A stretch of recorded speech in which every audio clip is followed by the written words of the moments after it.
Hello. Here we are again. I've got some new intro music.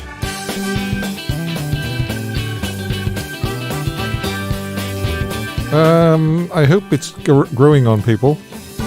I'm not sure I've made the right choice. I just felt like a change.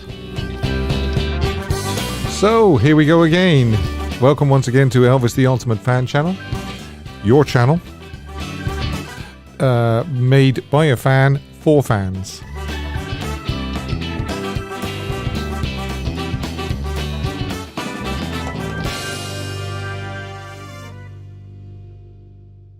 Yes, so not too sure about that new intro music. You can vote on it. You can leave your comments. Tell me what you think. And if you're watching on playback, you can leave your comments down below. Maybe next week I'll be going back to the old intro music. Right now, yes, welcome once again to Elvis the Ultimate Fan Channel. As I say, it's the channel that's devoted 100% to the life and career of Elvis Presley. There's no drama. It's a drama-free channel. I guarantee you that. And, of course, I cannot start the show without mentioning it's the 21st anniversary of 9/11. The absolutely horrific events that happened in New York City on this day in 2001. And all I can say is God rest everybody that lost their lives during those awful attacks, and also the silent deaths as well, the people that died afterwards due to the fallout and the effects and the after effects of that terrible day. So it's hard to believe that 21 years has gone by, but it certainly has, and it's as shocking today as it was that day. In fact, it's probably one of those days that I don't think myself personally I will ever get over the shock of it. It was just horrendous to see the events unfolding. And also, of course, I cannot go without mentioning the death, the passing of Her Royal Highness, or Her Majesty, actually, I beg your pardon, Queen Elizabeth II. 70 years she reigned, and she passed away peacefully on, was it Thursday, I believe? I think it was Thursday afternoon in the UK. And, of course, there is a little bit of a connection between Elvis and the Queen. I do hasten, or not so much hasten. I do say, I'm trying not to say the King and the Queen. I know that's sort of a very sort of cliched thing to say. But in 1962, there could have been an iconic moment in history which saw the Queen meeting Elvis. In 1962, Elvis received a very special invitation from Her Majesty. I thought I'd throw up a lovely picture of the Queen to come to the UK. As we know, in the end, he was officially only stepped foot on the UK soil during a brief moment when his plane touched down to refuel at Prestwick Airport. Now, I know people will say Scotland isn't part of the UK, but in 1960 it was. So Prestwick Airport, South Ayrshire, on his way from military service in Germany. But he never met the Queen. Why? What happened? I can tell you. Elvis was invited to join the all-star lineup of the 1962 Royal Variety Show. That year, Bob Hope, Cliff Richard, and the Shadows and Eartha Kitt headlined. It's unlikely that the Queen actually picked up the phone herself, but the call was put through to Elvis's management, and there is where the problem lay. The story goes that Colonel Parker asked whoever, it was probably the Queen's secretary, rang and spoke to Parker, and Tom Parker said, how much are you paying Elvis and myself for travelling over to England to appear on the show, the Royal Variety Show? And of course they said, well, you're not actually paid for the Royal Variety Show. It's an honour to be asked and to appear on the show. And of course Parker said, well, if we don't get paid, we're not coming. So that's the story. And I have another photograph here of the Queen shaking hands with the people that appeared on the show that night. And as you can see, there is Bob Hope, extreme right. And sort of just off centre in front of the Queen, you can just see next to the man with the glasses. I'm not sure whether that's Harry Seacombe or not. But anyway, next to the man with the glasses, that is Cliff Richard. So there you go.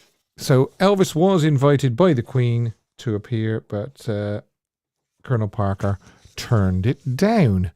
So as we normally do this on this show, we are going to be doing this day in Elvis history. If it was a red letter day for you today, or an anniversary, a good anniversary, of course, not a great anniversary for a lot of people. We're going to do the live interactive poll. I wish Elvis had recorded. Photoshop of the week. You can phone me free, not yet, of course, but when I open the lines, if you want to talk to me about anything, especially the topic which is coming up about Elvis's dramatic movie roles. And also, you can call me free on WhatsApp, Instagram, and Facebook Messenger.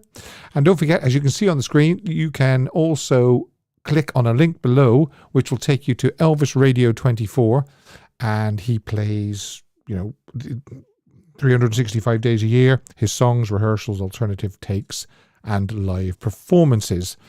And as always, we're going to do the quiz first, and I've got some new topics for you this week.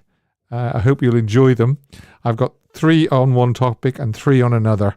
And I'm hoping it's going to be great fun. I really am.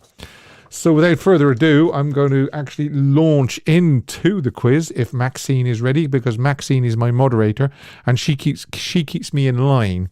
She tells me who was first on the to answer the question. And that's another thing, actually. I was thinking, I haven't decided yet what the prize is going to be for September. And I was going to say, how would you like to win a copy of the Baz Luhrmann movie on Blu-ray? Would that be a good prize? Let me know. Let me know in the comments now, and let me know in the comments below if you're watching on catch-up. And that's what I might do. And that's also reminded me, if Norset45 is actually watching this, if she could check her emails, because I've sent her an email a couple of days ago about the prize, but I haven't received anything back yet. So Norset, if you could check your emails, I'd be very, very grateful.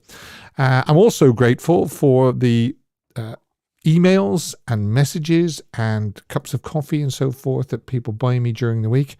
I love to get your messages. I love to get your emails. I love questions. People asking me questions. Hey, Steve, do you know the answer to this? Or, hey, Steve, how about doing this on the show? Or I'd love to suggest a Photoshop of the week. Or I wish Elvis had recorded. I love to see those popping up. So people that have done that, thank you very, very much. It really does just keep everything ticking along nicely. So, yeah, sorry, I'm waffling here. Without further ado, let's do the quiz.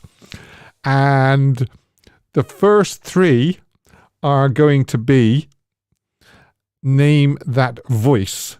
And here comes the first voice. I love him. That's my buddy, my baby. I love him. We are very good friends.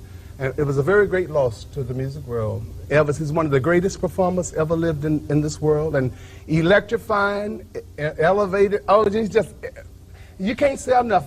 He's just beautiful. I love Elvis. A man at times. And a legend. Okay, and speaking of Norset, I believe, has got it, because that was Little Richard, and he was just stalling so much, and he was going, yes, thanks, Maxine. He couldn't express himself strongly enough how he felt about Elvis. He just loved him. Oh, yeah, so I'll give this to Norset. I missed it this time. We'll call a break. Call the group. Okay, so Norset, and as I say, Norset, if you can check your emails, please, after the show. Don't go now. I want you to stay with me on the show. So, well done. Yes, Little Richard. And here is voice number 2. Yeah, I remember before Elvis died, he was in hospital in Memphis, and I went into the foyer because I stopped my cab outside, and I saw these silver foil over the windows on about the 15th floor of the hospital or something. And I thought, that's where Elvis is. So I nearly went up to see him. I got into the lobby and people came up to me and, yes, what do you want? And I said, well, I've come to see Elvis. And he said, well, so what? You know, you can't come in here. And I didn't want to pull rank. I didn't want to say who I was or anything. And I went, so I walked away with my tail between my legs. I later found out he had Jimmy Page and Robert Plant up in his room having a right old ball up there. So I felt a bit of a mug, but never mind. That was the nearest I got to Elvis. There you are. That's voice number 2. That was a bit longer. And I think it was Juan Lozano. Hi, Juan. How you doing? Great to see you on here. And it was indeed Ronnie Wood from the Rolling Stones. Well done, Juan. Oh, you get this. I missed it this time. We'll call a break. Call the group. I love that. Yeah. So, and this one is a little bit shorter, so you're going to have to be on your toes. Norset says stumped. Yeah. I didn't see anybody answering, or maybe I missed them. Oh, and thanks, Chris, for the super chat. That's very kind. Thank you very much. I must admit, yeah, I've got to remind you, if you do want to say something in particular, and I will see it, you can send me a super chat. Right, yeah. What was I going to say? Yeah, if you're interested, I know a lot of people are going to buy it anyway, so maybe nobody wants to win this as a prize, but I was thinking of giving a prize for this month of the DVD, the Baz Luhrmann Elvis film. So if anybody's interested, maybe you're going to buy it anyway, so that's probably not going to work. Right, here we go. Voice number 3. You're gonna have to be quick to get this one because it's a lot shorter than the Ronnie Wood one. But the movement they had a heck of a time pinning him down to record him and keeping him on mic. They was always after him to stay here. And there you go. Now that one was. Chris says she's pre-ordered it. Norset, DJ Fontana, just before Jack Mullins. So Norset again. This time we'll call a break. Call the group. Of the group, yeah. Ay. Yeah, he a very distinctive voice actually, DJ Fontana, and I got that from an interview he did on television a few years ago. And saying about how they had to keep asking him to stand still, and what they would do sometimes is they'd put 2 mics so that even when he kind of moved around, they'd pick him up so he wouldn't go off mic. Right, so 2 to Norset and 1 to Juan. Now, back by popular demand, the mystery voice. Who is that guy? Who is that guy that keeps the mystery voice? Okay, yes, these are actually that was the mystery voice. Okay, but now we're moving to film clips. You've got to tell me. Now, Mark Hunchens is saying Steve. Yeah, it is Steve, actually. I don't know which Steve is it. Right, so those are the 3 mystery voices. Now here's 3 film clips. So, again, listen very, very carefully and tell me from which film is this dialogue. Well, that's pretty rude. Are you always so bored, or is it me? Look, don't you start that child psychology bit. I'm no child. I'm no psychologist. Look, I'm sorry. Don't be sorry. Just come up with some action. Got a match? I don't use them. It figures. Okay, so I'm seeing here Elvis Austin saying Blue Hawaii. So, well done. I missed it this time. We'll call a break. Call the group. Right. Yeah, Ruth Daniel, Nancy, Salam, Lesley Pilling, £2. Thank you very much. Very, very kind. Thanks, Lesley. Right. So, yes, that was Elvis Austin, Blue Hawaii. And the next one is coming up now. Listen very, very carefully. Again, it's not that long. Well, we came up on a friendly visit to talk to you folks. Sort of government business. Yeah, we've seen them revenues before. We sent them back down the mountain with lead buzzing around their tails. Okay. Anybody got that one? Wow, Elvis Austin. Kidding Cousins. Will we give it to Austin, or will we give it to the Chipmunk has pneumonia?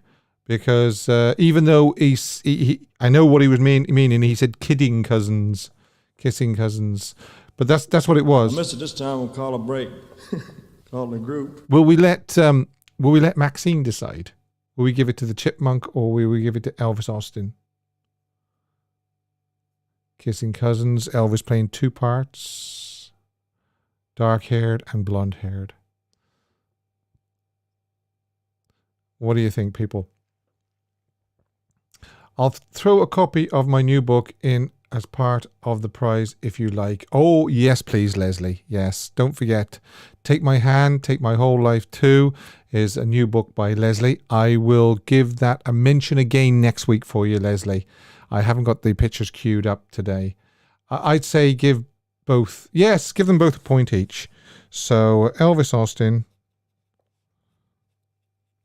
and Chipmunk. Makes it fair, doesn't it? Okay, and third and final one. Listen closely.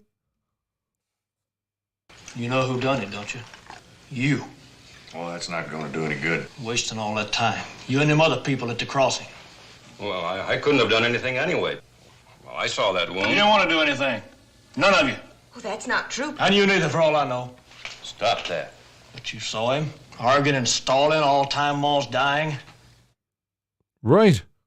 What film was that from? What movie? And I see Mark Huntjens there. Flaming Star. I missed it this time. We'll call a break. Call the group. Yeah. And Maxine says Mark Huntjens. So there you go. Norsette 2, Juan 1, Elvis Austin 2, and Chipmunk 1, of course, and Mark Huntjens. So I love those. I really love those. Mystery Voice and film clips. We might go back to the general knowledge next week, mix it up a little bit.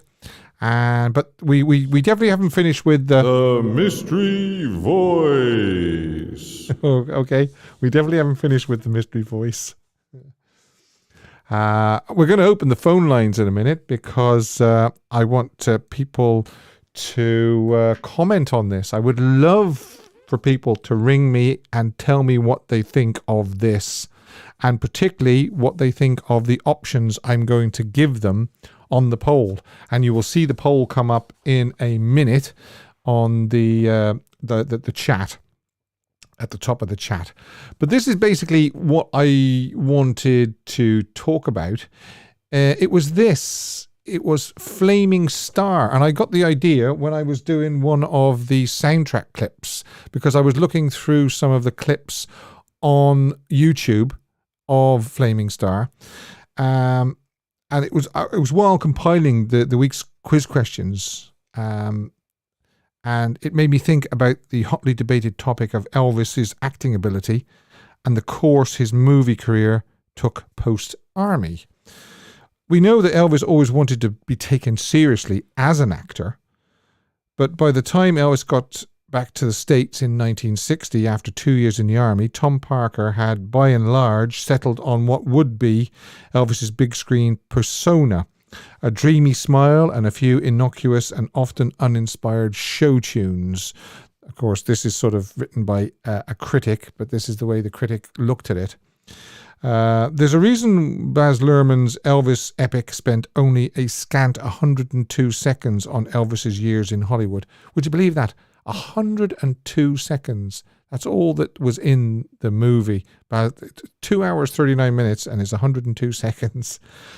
It says they derailed his career as a rock and roll rebel, leaving him in a precarious place where by 1968 he had to decide if he wanted a musical comeback or to sing Christmas jingles on TV for the rest of his life. Yeah, because obviously Parker wanted a Christmas show, didn't he? Even so, Elvis's movie career could have gone a different way. One movie that shows his most potential, I believe, was the 1960 Flaming Star.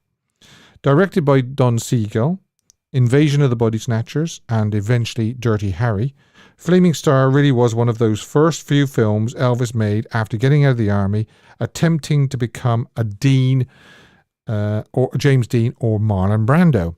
Indeed, as originally conceived by 20th Century Fox, Flaming Star was intended to be a vehicle for Brando and Frank Sinatra. That, of course, never happened. In any event, when it came clear that Flaming Star would not be a star vehicle for the most interesting young actor of the 50s, Frank Sinatra, plus and Marlon Brando, plus a popular singer, the Western was reimagined as an experiment for a young actor who also was a popular singer, Elvis. At the beginning of Flaming Star, Elvis has his one tacked-on song sequence where Pacer, Elvis, character croons a birthday song for his neighbours before the killing starts. Elvis apparently insisted the other songs intended for the film be cut so he could be taken more seriously as an actor. So there was Britches, wasn't there? Summer Kisses, Winter Tears, and I mean the song he sings at the beginning was Cane in a High Starch Collar. At that moment, the community is all laughs and smiles, but after the tensions rise, Neighbours turns on Neighbour. There's a scene where some of the same folk at that party come to take Pacer away at gunpoint. He doesn't go, of course. Filmmaker Quentin Tarantino was probably too enthusiastic when he called Flaming Star a truly great 60s Western, and maybe the most brutally violent American Western of its era. Well, there was more brutal ones than Flaming Star. Some of the dollar ones, the Fistful of Dollars and The Good, the Bad and the Ugly and things like that. In the role of Pacer, Elvis is serviceable or even promising. That's my opinion. Alas, it was not meant to be. Elvis won his battles and only sang 2 songs in Flaming Star, but the downbeat theme about racism and with scenes of murder and assault that plucked from real Western masterpieces like The Searchers and Shane did not appeal to Elvis's largely teenage girl demographic. Released in the same year as Elvis's other post-army movie G.I. Blues, Flaming Star made only a fraction of the G.I. Blues and signalled the end of any fledgling attempts at a previous acting career by Elvis. Instead, Parker rotated Elvis into one musical after another for the rest of the 1960s. Well, not exactly, because don't forget there was Wild in the Country, there was Charo. Of course, Charo, by the end, he was just fulfilling his movie contracts by the time Charo came round. Any hope of being taken as a serious actor by then had gone. When I watch Flaming Star, there is no doubt in my mind that Elvis had the potential to be a very good actor. And you only have to watch the final scene where Elvis or the dying Pacer returns briefly to make sure that his half-brother, played by Steve Forrest, is okay before riding off to die, with Clint calling after him. And that's almost like shades of the end of Shane in 1953, 7 years before. We also have King Creole. Now You Know What I Do for an encore. That scene is particularly good. Charo, yes, although I said earlier, by then it was just about over for Elvis and his movie career. It was his acting abilities was less evident by then. So what's your opinion? Who is to blame for the way that Elvis's movie career went, if blame is the right word? Was it Parker's fault? Was it Hollywood's fault for not seeing his potential? Or would you even go as far as to blame Elvis himself? Would you blame Elvis himself? And on that note, what I do is I ask that question. And that question is, who was at fault for Elvis's lack of dramatic roles? Tom Parker, the Hollywood studios, Elvis himself, or even the fans? The fans, yes, you and I, for not going and maybe backing up and supporting his non-movie roles as much, although you couldn't really say that King Creole was a non-movie role because there were plenty of songs in King Creole. There wasn't many songs in Flaming Star, and again there wasn't many songs in Wild in the Country either. If you do want to ring me, you can ring me free of charge on the WhatsApp, and it's +353 if you're outside of the of Ireland, which I'm sure most of you are. 87-959-8819. You can call me on Facebook Messenger and Instagram.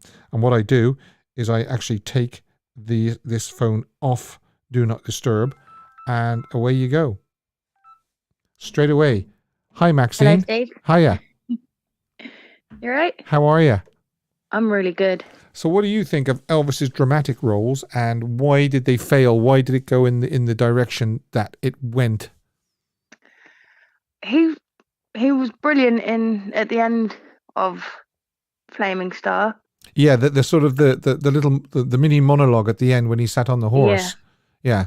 That was brilliant. And it's like you said, where he turned around and said, "Oh, that's what I do for an encore" in King Creole. Yeah. But I think it's partly the director's fault, / Parker, and some fans. Not all fans, because some fans probably did go see it. Oh, yeah. But nowhere near as many as G.I. Blues or No. Follow That Dream or, Blue Hawaii. Exactly. And I think, in a way, it's the musicals that were the problem in some ways, because it didn't show him as a serious actor. I don't think he wanted to keep doing musicals. He wanted to do more serious movies. Mm. And I think he should have been given that opportunity to do so. And, I mean, do you blame Elvis at all for any of this? To be honest, no, because probably he had no control over it, because you know what Parker was like. Mm. Once Elvis signed the contract, that was it, wasn't it? Mm. And Parker was all about money, money, money, money, money. Yes. So it's a hard one to say then. So we'll discount Elvis. You're not really saying the fans either. So you're really saying either Hollywood Studios or Tom Parker. Yeah. Right. Because they were the main ones that were in charge. And do you think that he deserved an Oscar nomination for Flaming Star? I do, yeah. Yeah. His acting was top notch. As far as I know, somebody can correct me, but I don't think he ever got an Oscar nomination for any film, any movie. I don't think he did. Which is a shame. Yeah, which is a shame. Now, there is also a comment by Elvis in the mid to late 60s where he said, I know that the people in Hollywood are laughing at me for the movies I make, which is a very, very sad thing to hear. It is. I think personally he knew that the more musical movies he did, I know they made more money, but he obviously, you could tell by that comment, he wasn't happy doing them. Mm. Yeah, well, like you say, they did. They made money. I mean, Hal Wallace even said there was only one sure thing in Hollywood in the 60s, and that was an Elvis Presley movie. You knew it could just have a number, that we didn't even have to give it a title. We could have just given it Elvis Presley, 13, and people would have still come and watched it. Exactly. And such is the pulling power of Elvis Presley. That's what I think. I mean, I spend half the time just looking at him when I watch a film. Even when other actors are talking, if Elvis is on the screen, I'm looking at Elvis, not the actor delivering the lines. Exactly. Yeah, weird. Okay, great. Thanks, Maxine. All right, cheers. All the best. Cheers. Bye-bye. Bye. Yeah, so just correct me if I am wrong, but I do not believe that Elvis was ever nominated for an Oscar. And there's a couple, in my opinion, that he could have been, nominated for. Hiya, Mark. Hello, Steve. How you doing? I'm doing really well. Enjoying this topic because I feel very passionately about it.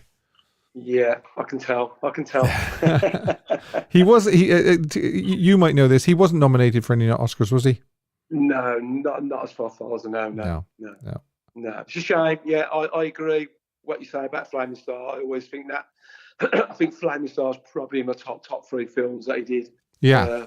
His acting was brilliant. I always found that Elvis was always good around a good cast. He had a good cast in King Creole, And he had a good cast in this film as well. Yeah, I mean, Steve Forrest was really sort of, he would have been one of the top class actors in that at that time. At the time, as well, and he seems to bounce off them, even though he was good on his own, really, without them. But I always thought that was a real good film, and the ending, of course, was great. It was photographed well. It was acted well. It was scripted well. I mean, I know I keep going back to it, but that little monologue at the end where Elvis is dying, it's top class. It really is. He could act. He could act. Yeah, but it's even the dying scene at the end of Love Me Tender. Yeah, his first film. It was still quite good, considering he didn't look out of place. And a lot of people don't really say about this, but I always thought Elvis acted really well in Jailhouse Rock.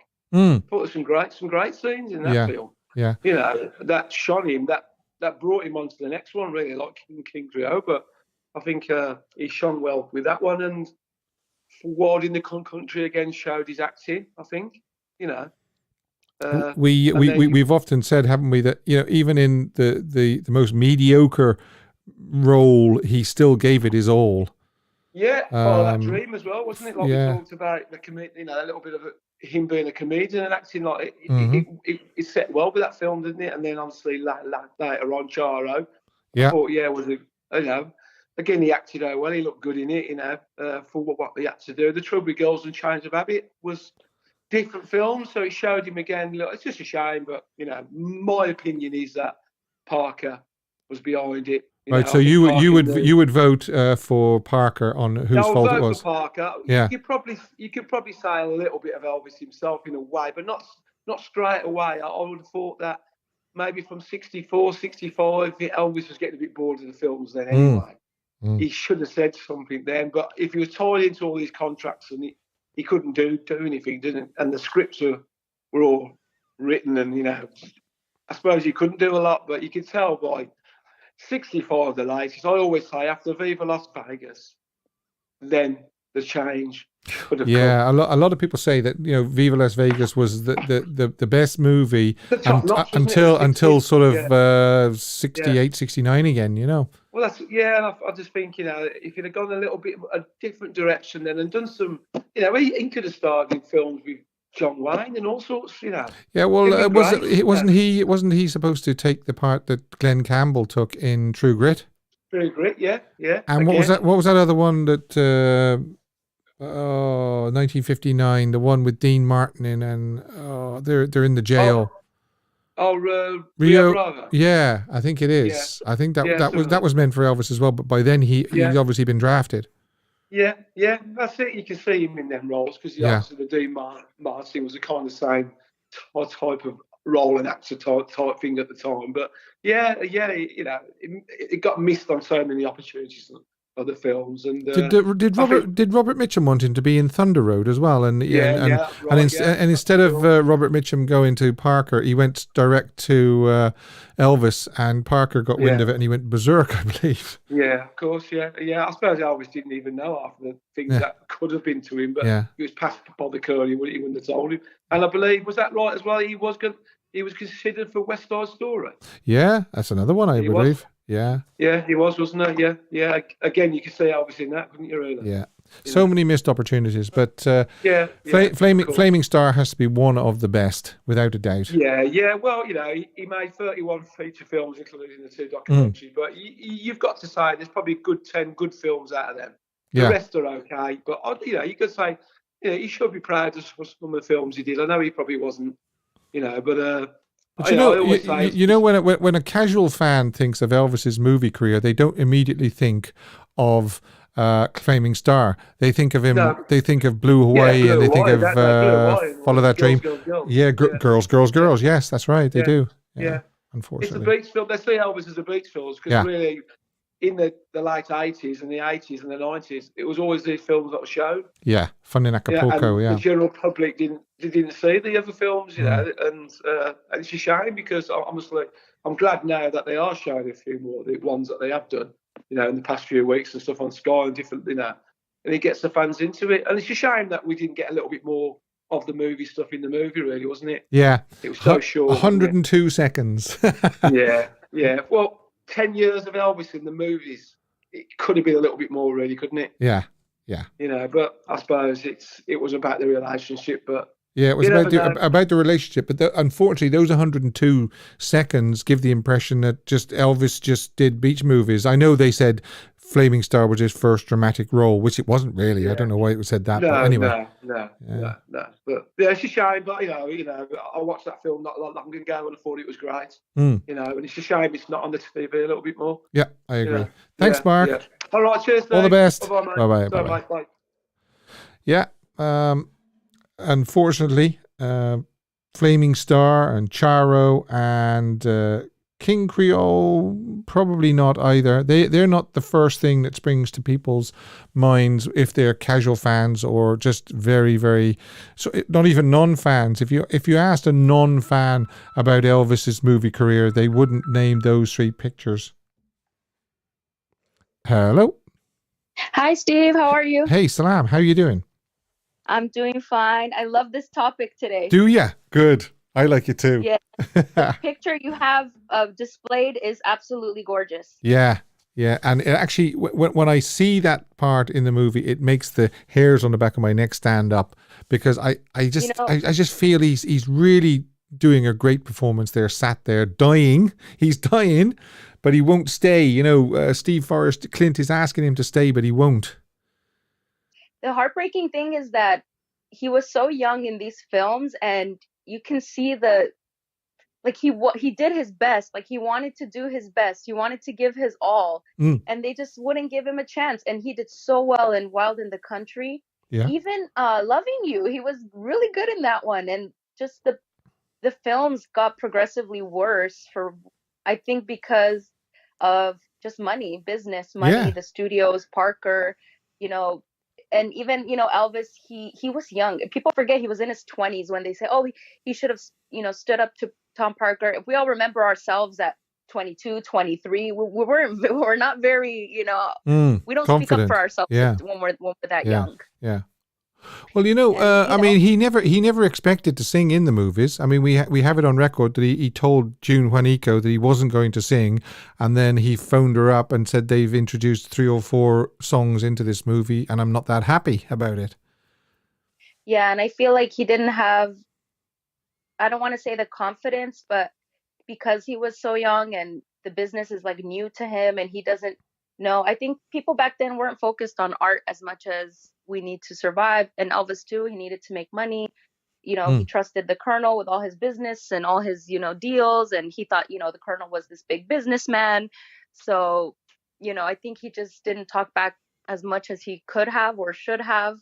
But, like they say, hindsight is 20/20. But he should honorary Oscar for Flaming Star and Wild in the Country at the least. Yeah. They were great performances in those 2 movies. Really good. Well, Flaming Star, I believe, was definitely worthy of a nomination. If nothing else, it was worthy of a nomination. And I saw a YouTube clip of, I think it was Martin Sheen, talking about how they wanted Elvis to be the next Brando. And not Brando, sorry, James Dean. So when James Dean had passed away, all eyes were on Elvis, this is our James Dean now. And it didn't go through that way. And I think it's shame on Parker, shame on the studios, because Elvis had that potential. I mean, look at his face in that picture. He's just amazing. Yeah. He's just so talented. Yeah. And they didn't give him a chance. Yeah. It's very sad. And the movie, I think, does a good job of how sad he was about it, because that was true, Yeah, unfulfilled dream. That's what part of it was, I believe. Yeah, a lot of people said that, that's what he died of, unfulfilled artistic. He didn't get to fulfill his full artistic potentials in movies and even in songs towards the end, which was, really, really sad. But we have those great movies. Viva Las Vegas is great. Blue Hawaii, I love it. They're really great movies. Like Mark said before, we have at least 10 really great ones. So, I'm grateful for all those clips of beautiful Elvis on the screen. So you would have voted for Tom Parker then? It's his fault. I would say Tom Parker. I would say money, because that, the studios, Tom Parker, and even the fans, they didn't go support him. You know, they didn't go support him. They should have gone to the movies and watched those, you know, just even this Elvis movie. A lot of things bother me about it, but I go over and over because it's Elvis and I want to support Elvis. So they should have gone. The fans should have been there for him. But you see, the thing is couldn't he have just been let to do one good movie per year and then still concentrate on the songs as well, you know, the albums and things like that? Why do you think that Tom Parker said, right, we're going to have to do 3 movies a year and 3 soundtracks? Tom Parker's eyes are just dollar signs. He could care less about anything else. When Elvis died, he went and put in all those orders for the CD, the music to be print. Like that was like one of his first phone calls. Like, we got to print more music. Yeah. Because Elvis died, and he knew that, you know, dollar signs. This man, like, I think he rang RCA and told the plant that they'd have to go full out and start sort of pressing Elvis's albums 24/7. And you know, the gambling addiction towards, you know, the 70s and the Vegas years. I bet he's been gambling. He was gambling the entire time. So why make one good movie that would quote unquote flop even between the other two, you know? Like, no, each movie has to bring in income for Tom Parker. So very well put. Thanks, Salam. As always, I always appreciate your call. Thank you very, very much. Thank you. Okay, sad topic today, but we love our man. So yeah. Thanks. Take care. Bye, Steve. Bye. Yeah, some really, really good points there made by Salam. As always, I often think, you know, myself, why didn't he just do one big movie? Hi, Duncan. Hi, Steve. How are you? I'm sure you have plenty to say on this topic. One or two things, yeah. That's great. I voted in the poll. I voted for Parker has been the main reason. Yeah. However, I would throw a curveball in. I would say that I would preface this by saying that it's a movie I really like, but to an extent, I would say we could blame it on Blue Hawaii. Yeah. To an extent. Yeah. I think the success of Blue Hawaii sort of cast the die for a pattern that Parker saw was an easy way to make money. I couldn't agree with you more. I think that was the movie that, as you say, set out. It was that was a threshold point, wasn't it? 6 or 7 years. Yeah, it was. And that's sad. It didn't need to be that way. No. Just because that was successful. But I think it speaks to Parker's lack of artistic vision. Oh, yeah. And lack of a willingness to hand that artistic, to release let Elvis follow his artistic ambition. Mm-hmm. Because he clearly had the ability. Oh, yeah. And it's interesting, take a film like Flaming Star, in terms of that was a really good director he was working with, a cutting-edge director, and Don Siegel. Don Siegel, yes, top of the range. Who went on to do amazing work with Clint Eastwood, etc. Whereas Elvis was predominantly sort of mid-60s onwards working with folk like Norman Torog, who, and Hal Wallace Productions, which were make movies reasonably cheaply. Even Charo, when you look at Charles Marcus Warren that directed Charo, his background was TV, Rawhide, Gunsmoke, which is why Charo, the acting's good, but it has a TV movie feel to it. Yeah, it does. Yeah. Rather than a cutting-edge Western. I think that's why. So I think part of the reason is Parker wouldn't spend the money on scripts that would attract good directors either. That's right. If your script's not what it could be and your direction's not what it could be, then no matter how good your actor is, and Elvis was, even in films that are poorer, you see little glimmers of that coming through. He lifts the material. I think I've said before, he lifts the material beyond where the material deserves to be, if that makes sense. I mean, by his charisma. Yeah, I mean, they're simply a success because of Elvis being in them. If Elvis hadn't been in them, I don't know what would have happened to the movies. Half of them wouldn't have been made because they were made around him, weren't they? Yes. I mean, it's interesting that even from essentially what Parker was doing was using these movies as, in the way pop videos were used in the 80s. To sell the records. Essentially, to sell the records not to advance the art form of the movies. And it's interesting, you were talking to Mark about awards. And it's interesting that Elvis won a Golden Laurel for Tickle Me for musical performance in Tickle Me. Yeah. Now, Tickle Me, as we know, was a movie where the songs were in it and the musical performances were not movie songs. No, they were from They were old real albums, songs. weren't they? They were from old albums. Yeah. And I think it's quite telling that the musicals that were the songs that were written for musicals, none of them achieved that level. Because in the later movies, even the songwriting wasn't of the caliber that it could have been. There's nothing to say that a musical can't be a good movie or can't be a movie that is beyond where the Elvis movies were. But the problem was, I think by the time we got to sort of mid-60s, there was an expectation of what an Elvis movie would be. Well, there was sort of 13 songs. They had certain situations, and then I think the songwriters were said, right now, Elvis is in a helicopter, and there's a load of dogs in the helicopter with him. So you've got to write a song about that. So they went away and they wrote A Dog's Life. And encapsulates where Parker's head was at. Yeah. Talking camel. Yeah. Do you know? He wanted a talking camel in here and scare him, didn't he? Correct. Yes. So it's. I think had Elvis, after he was out the contract, had he been allowed mid-70s to go back to, if he had gone back into movies, into more edgy, not as mainstream movies, that might have been a way in to show his acting ability. Yeah. Now, you see, there's people are split. Some say that he wanted to do A Star Is Born. Others people said he asked Parker to get him out of it. So we'll probably never know the true story. No, and I can see both sides of that. If you think about it, if you remember, just before the 68, he said to Steve Binder he didn't want to go on, he couldn't do it.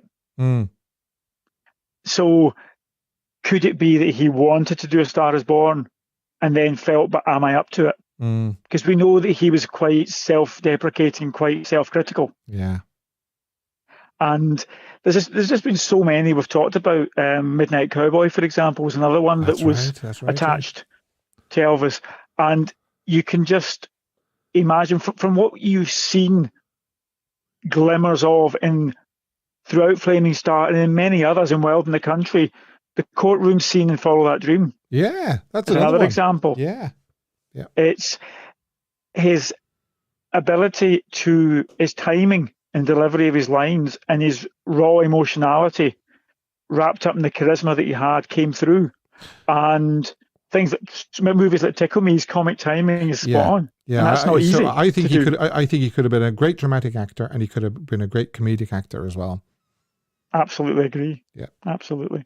So thanks, Duncan, as always. I appreciate it. To you, Steve. Alrighty, cheers. All the best. Bye bye. Cheers. Bye bye. Yeah, two things that he could have excelled in: comedy and dramatic. So let's go and do the Elvis history. As I say, September the 11th, down through the years. If this is a red letter day for you, your birthday, anniversary, some particular day that you it means something to you and you want to know what Elvis was doing on this day through the years. Although what we will do actually is we will speak to Lesley before we go any further. Hello, Lesley. Hello, Steve. How are you? I'm doing very, very well. Nice to hear from you. You too. You too. This is a great phone-in and a great subject. Great. Yeah, I struggle some weeks to think, now, what would we like to talk about? And I thought, what about the dramatic side of Elvis? Yes, yeah. I mean, I think people rule out films like Change of Habit and The Trouble with Girls, and especially Wild in the Country and things like that. He did make some, excellent dramatic movies in that sense. Yes. But when we're talking about who was to blame, oh yeah, I think it's way too easy to blame Colonel Parker for all of it. Okay. Because Elvis was in between the devil and the deep blue sea. I mean, he might have wanted to do dramatic parts, but the studios stipulated the movies had to make money. You know, that was it. They needed to make money, and the ones that made the money were the musicals crammed with songs. Yeah. Blue Hawaii and Girls, Girls, Girls, and all that sort of thing. I mean, and they're all great movies. We all love seeing Elvis up there on the big screen, you know. But I mean, even in the most, well, the poorest ones, I always think Elvis did a really, really good job. He always gave 100%. Absolutely. You know, I mean, even in things like Kissing Cousins, on occasion, you know, you look at him and you think he's acting. He's really acting his socks off there. Yeah. A lot of people that worked with him on the movie sets attest to his professionalism. He showed up. He was never late. He never threw tantrums. No. He stayed until the job was done, no matter how late it was getting. So, you know, I take my hat off to him. I really do. Yeah. I mean, and then another thing, the Colonel was a businessman. Yeah. The Colonel wasn't employed to make decisions on the content of what Elvis was doing.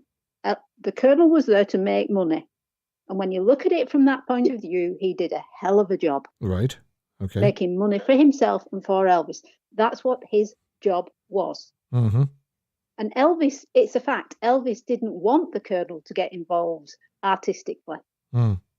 The Colonel hadn't got a clue artistically, and he never claimed to have. No, he did. It's quite correct. Yeah, he did say that. He said he didn't get involved with Elvis's, you know, he, when he was recording the music, he didn't pick the music or anything like that. He didn't. And I mean, we all love Elvis, but it's a well-known fact, and I've said it to you in the past, Elvis hated conflict. Yeah, he didn't like confrontation. He would go along with things. He would complain behind the scenes, but he would just go along with things and not say anything to anybody's face. And, you know, so in a sense, Elvis was slightly to blame himself. You know, but myself, I blame the studios because they could have given him better vehicles, but they were all about making money. So your selection would be the Hollywood studios, yes? Yes, definitely. Definitely. Do you think that Elvis was disappointed when he realised that Flaming Star and Wild in the Country were not making the amount of money that was hoped, and it wasn't going to go that way? He wasn't going to be offered any more roles like that. Yeah, I think he was very disappointed and very frustrated. Yeah. You know, and I think when he got, it's so sad that the last film he made was so good. Change of Habit. Change of Habit. Yeah. Fantastic film. Yeah, fantastic. Fabulous film. Yeah. You know, and if you watch him in that, he's giving one heck of a performance there. You know. But, I mean, he always did his utmost. He always did his best. And, of course he did. Of course he did. I just think it's a shame that he didn't get to do what he really wanted to. But, you know, hindsight's a wonderful thing, isn't it? Yeah, I mean, well, this is it. You see, I mean, we're talking about this now, and we've got all the 31 movies in front of us. I mean, when he made Flaming Star, nobody knew what was ahead. Nobody knew that Blue Hawaii was around the corner, and Viva Las Vegas and all those sort of things. You know, it's easy for us to talk now because, as I say, we have the 31 movies in front of us. Yeah, that's right. It's far too easy to sit here and pontificate, isn't it? Yeah. Yeah. What would we have done in his shoes? But what it all boils down to is that fella could act and he had potential. The Hollywood studios, whether they could see it and just didn't want to see it, or whether they couldn't see it, I don't know. But it is a big disappointment. It is, but I think all they could see were dollar signs. That's all they were looking for. You know. Well, that was their business. That was their business. Exactly. You know, to make as much money out of each picture as possible. Yeah, exactly. And once they got that formula, they stuck with it. Yeah. Now your book. Just mention it. What's your book again, please? My book is called Take My Hand, Take My Whole Life 2. Great. It's a compilation of, they are fictitious diary entries that span Elvis's life. And each chapter is a situation, something that is very familiar to Elvis fans. And the diary entry is either written in my imagination by Elvis or by somebody who I've a fictional character that I've put in that particular scene and who is observing the scene. What sort of date time does it span? It's 1948 to 1977. Right. 1948 was when they moved to Memphis. Yes. Very good. Yeah. And right up to the very, very end, yeah? Yes. And at the end of it, I've also included some bonus stories from my other books that are now out of print. Right. So there's some little bonuses at the end. And one of Elvis's first girlfriends from 1956, Barbara Hearn, wrote a foreword for you, didn't she? Well, she wrote a foreword for the previous book, for Welcome to My World. Mm-hmm. But it was Barbara who did a short post on Facebook last year about writing a diary. And I'd already had an idea of what I was going to do. But when I read Barbara's post, I thought, yes, I'm going to run with this. So I started to write, and Barbara knows that she inspired me to do it. So great. She's quite pleased about that. And you're going to provide a copy of your book as a prize, are you? That's very kind of you. Thank you very much. I certainly am. Yes, I certainly will. And if people want this book, how do they get it? They can email me at lesleypilling61@gmail.com or message me on Messenger. It's £20 a copy or $25 a copy, and I can send them a choice of shipping, some different shipping rates that they can choose from, and that's that. Brilliant. And what about this Oscars night as well? We might as well mention that as well. Yes, why not? We're having an Elvis Oscar night party on Saturday the 25th of March next year. It's a ticket-only event, so you have to buy your tickets in advance. We have the Elvis Hot Shots big screen disco. With Phil Shakespeare. With Phil Shakespeare, yes. Fabulous Phil Shakespeare. We've got a really nice buffet. We're having an auction, and we've got some really good auction lots. For anybody who can't attend, I mean, we've got people coming from Germany. Wow. There's a possibility somebody's coming from the US. We've got guests from all over the UK. But if people who can't attend and want to be involved, we're having an auction on the night, and the money is going to the Circle G Foundation nominated charity for this year. Right. But for anybody who can't attend, I'm going to do some. Oh, that set your dog off. Well, she's just seen a tiger on TV, barking at it. We're having an online auction as well, with a couple of items that people can bid for online, so Great. that they feel like the part of the night. We've got some really nice prizes. One of which will be auctioned on the night is it's actually a prop from the Elvis movie. Oh, now that's interesting. Very interesting. Okay. Oh, so, and how do they get tickets for that, Lesley? Again, contact me. Would you believe her name is Presley? I mean, she's very vocal. I love it.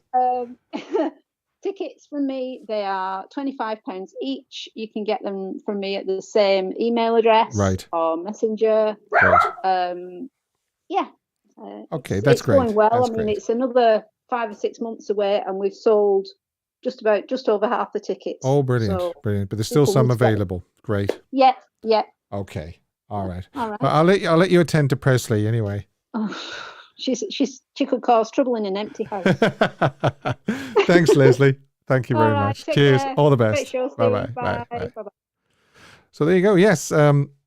Take My Hand, Take My Whole Life Too, the new book by Lesley Pilling. As I say, if I remember, I'll put the link below in the comments box, and you can click on it and contact Lesley. And also that Oscars evening as well sounds a lot of fun. Now, yes, don't forget, you can still vote on this poll. Who was at fault for Elvis's lack of dramatic roles? Tom Parker, the Hollywood studios, Elvis himself. That's a bit of a contentious one, I know. Or the fans. That's even more contentious. Was it our fault for not going to see Flaming Star, for not going to see Wild in the Country? Yeah, I mean, I think I know which way it's going to go, but I'd be interested to see if anybody votes for Elvis or the fans. I'm sure they will, because it wasn't just probably as straightforward as it was Tom Parker's fault. So please vote on that. Now let's do, as I say, I was going to do the Elvis history, and then lovely Lesley rang. On this day, September the 11th, 1954, Elvis performed at the Eagle's Nest, Memphis, at 9 p.m. Now, this isn't listed in Scotty Moore's website, which sort of lists out all the concerts that Elvis did throughout the years, but it did happen, apparently. Now, I've got photographs here, 2 photographs of him at the Eagle's Nest. I don't claim that is September the 11th, 1954, but that is Elvis at the Eagle's Nest. As you can see, it actually says Eagle behind him. All right. But I mean, look at him. He was just a boy. He really was just a boy, wasn't he? Then 1955, Elvis joined the Hank Snow Jamboree for 2 days and performed at the Municipal Auditorium, Norfolk, Virginia, at 3 and 8 p.m. The other acts were Hank Snow, his Rainbow Ranch Boys, and the Louvin Brothers, along with Cowboy Copas. 1956, he was working on Love Me Tender, and there is a publicity still from Love Me Tender. If Lesley is still watching, I detect a thud. Then I have 1957. Elvis went home by train, but in Houston he got out and drove the rest of the way to Memphis. He arrived at Graceland at 10 p.m. Flaming Star. Let's have another look at Flaming Star. There's another still from Flaming Star. He was working on Flaming Star on this day in 1960. 1962. It happened at the World's Fair production, September the 4th to 13th in Seattle during that year's World's Fair. 1963, of course, we have Viva Las Vegas. 1967, a recording session at RCA Studio B from 6 p.m. to 3:30 a.m. And he recorded High Heel Sneakers, You Don't Know Me, We Call on Him, You'll Never Walk Alone. Actually, Elvis actually played piano on You'll Never Walk Alone. And Singing Tree Harmony Vocal Overdub. It's one of the rare songs where Elvis has actually recorded a vocal overdub singing harmony with himself. And it's a great song. Singing Tree really is a fantastic song. I really like it. 1968, Elvis spent most of September in Palm Springs. 1970, Elvis performed at the Olympia Theatre, Detroit, Michigan. And I do have photographs for that. That's the chain suit by the looks of it. I think that's the chain suit. Let's get another closer look to see if it is. Yeah, I'm pretty sure that's the chain suit. Yeah, now this is another thing as well. After the that confirms it for me anyway. This is signing autographs in Detroit on September the 11th, 1970. Here we go. How fantastic does Elvis look there? How great does he look? Unbelievable. Everybody wanted his autograph. Everybody wanted a kiss. Everybody wanted to shake his hand. And coming up as well is a photograph that a lot of people think shows Madonna. But that actually isn't Madonna, because Madonna wouldn't have been old enough, or would she have been older than that? I'm not sure, but the age is wrong anyway. But that's not Madonna. I know people do think it's Madonna, but it's not. What have we got? 1971, the Elvis Presley box compilation Worldwide Gold Award hits Volume 2 hit 120 in the US. It was a 4 LP set, which included a poster of Elvis and a swatch of cloth from his personal clothing and movie costumes he'd kept. Now, I don't know whether that's genuine or not. So, just something tells me that it could have been a little bit of Colonel Parker involved there. I'm not sure whether that's a swatch of his clothing or not. Maybe it was. I don't know. Maybe I'm being skeptical. 1973, we have Elvis stayed in Las Vegas while working out karate with Kang Ree. Elvis ruined some hotel furniture. Probably karate chopping a table. During his stay there, Elvis held rehearsals with Voice, a group he'd put together to give to Tom Jones, but he ended up using them himself. 1974, Elvis and Sheila Ryan spent 5 days, the 9th to the 13th, in Palm Springs together before Elvis had to return to Memphis. 1976, back in Memphis after his tour, Elvis was seen riding his motorcycle. But by now there were rumours that Red and Sonny West and Dave Hebler were writing a book about their lives with Elvis, which turned out to be Elvis What Happened. That's this day in history, September the 11th through the years. Now, another reminder, if you haven't voted on the poll yet, please do, because I'd love to see, excuse me, I'd love to see the outcome of whose fault you think it was for Elvis's lack of dramatic roles. Tom Parker, the Hollywood studios, Elvis himself, or us fans. Was it our fault that he wasn't given more dramatic roles? Photoshop, photo of the week. This was sent in by Austin Wilkinson. Thanks, Austin. It was a couple of weeks ago. I hope you're still watching, actually. And I was watching your stream today, and when you talked about Photoshopped images of Elvis, I thought of a good one. So someone took a photo of Elvis wearing his blue tapestry suit, okay, which is that one there, from February 1970, and photoshopped it to make it look as though it was green, and that's the one there. So don't think for a minute that that is the actual true color. If you ever see a photograph showing that tapestry jumpsuit as green, it's not. It was blue. Now, if you, like Austin, if you want to send in a Photoshop picture, then please do send me the Photoshop picture and the original if you can, and I'll pick another one to show you in a future show. So there you go. That was the true color of the suit, not that green. He could have worn that for St. Patrick's Day, couldn't he? Right, now we have a song I wish Elvis had recorded. And I featured one called Don't Pull Your Love Out, I think it was called last week, by Thuran. And Thuran has sent me another one as well, thanks. And it's a song recorded by American rockabilly singer Gene Vincent and the Blue Caps.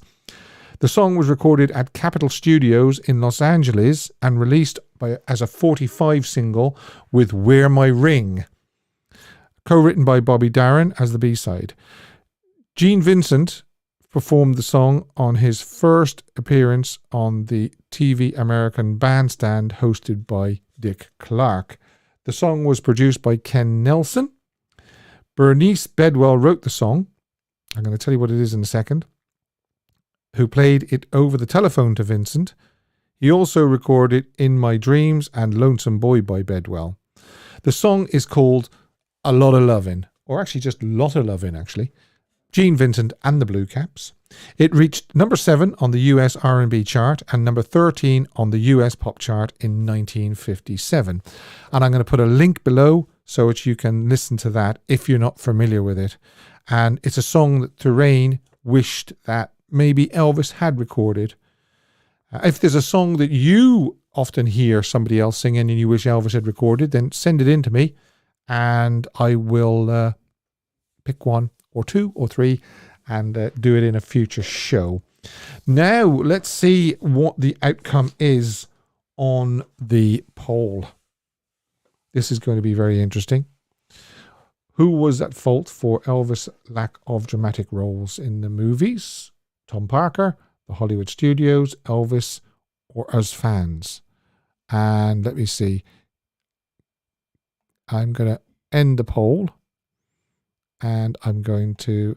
Now, if you're watching this on playback, you won't see it, but you'll hear me tell you now what the result was. And a whopping 60% say that it was Parker's fault that it didn't happen, more dramatic roles. Only 21% say it was the Hollywood studios. Ooh, 13% blame us, fans. Maybe because we didn't back Flaming Star and Wild in the Country and so forth. And only 5% say that Elvis should have stood up and said, listen, I want more dramatic roles. I'm not singing to turtles. That's what he said in the Baz Luhrmann movie. Martin Luther King was shot while I was out here singing to turtles. So it doesn't surprise me, actually, that poll. I have to admit, I think that poll there is exactly as I expected to see it. Parker first with 60%, then 21% Hollywood Studios. The fans, 13%. That was maybe a little bit higher than I expected.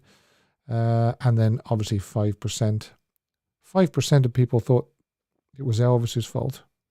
But that's what the polls are all about. That's why I ask you to vote, so as we can get a good cross-section of what people think about it. And thank you very much for voting. I really, really, really like that. I don't know what you think about this new tune. You can let me know in the comments as well. So I've had a really, really great time tonight talking about Elvis's dramatic roles in his movies. And I'll be thinking hard about next week's topic as well, so that we can all have a good chin wag about it and a big discussion about it. Thanks to all the callers that rang in about that topic. And if you want to support the channel, you can find a link below to buy me coffee. I like coffee and it's much appreciated. We'll be doing all the same things again next week, like the quiz. And if you want to win a copy of the movie, let me know, because we might be doing that as a prize for September's Fan of the Month. If you think that's a good idea. I know most people are going to buy it anyway. And we'll be doing another Photoshop, and I Wish Elvis Had Recorded, and a whole lot of other Elvis-y things. But until next Sunday, please look after yourselves and take care.